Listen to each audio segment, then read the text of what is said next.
But because of what I'm committed to, because of the value that I hold for myself, I've got to say no. So by the time you and I start to have intimate relationships, starting to consider partnership, family, career, self-expression in the world, the decisions that we have to make become more and more difficult. And it's also directly related to the volume of responsibilities we have. This is why it's important for each one of us to know what our priorities are. Even more importantly, to know, what do I value? What do I care about the most?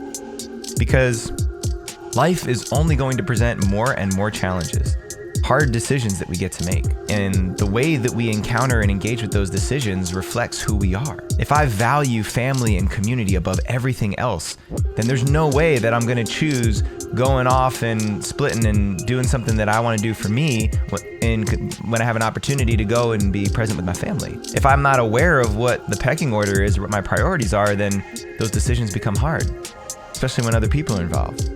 Especially when other people are trying to manipulate and influence your decisions based on their values, based on their desires. So life is fraught with these decisions, these moments where, character-defining moments really, where we get to decide for ourselves what matters to me and what do I want? What is it that I want right now? What matches the life that I want to create for myself, the reality I want to create for myself? What are my commitments? What am I committed to in this moment? And how does that inform the decision that I have to make? And this is the kicker, this is definitely the thing that you didn't want to hear when this podcast episode started, is that a lot of times there's going to be consequences for your decisions that were unavoidable. Or the only way to avoid them would have been further selling out the things that matter to you. Enter the people pleaser. Those of us who make decisions based on what we think people want.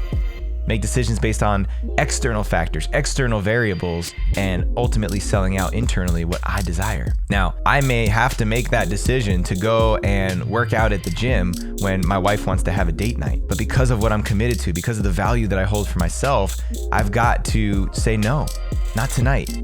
Tomorrow night, I'm available, but tonight, no. We gotta risk somebody not liking the idea that we have or the way that we go about making our decision making.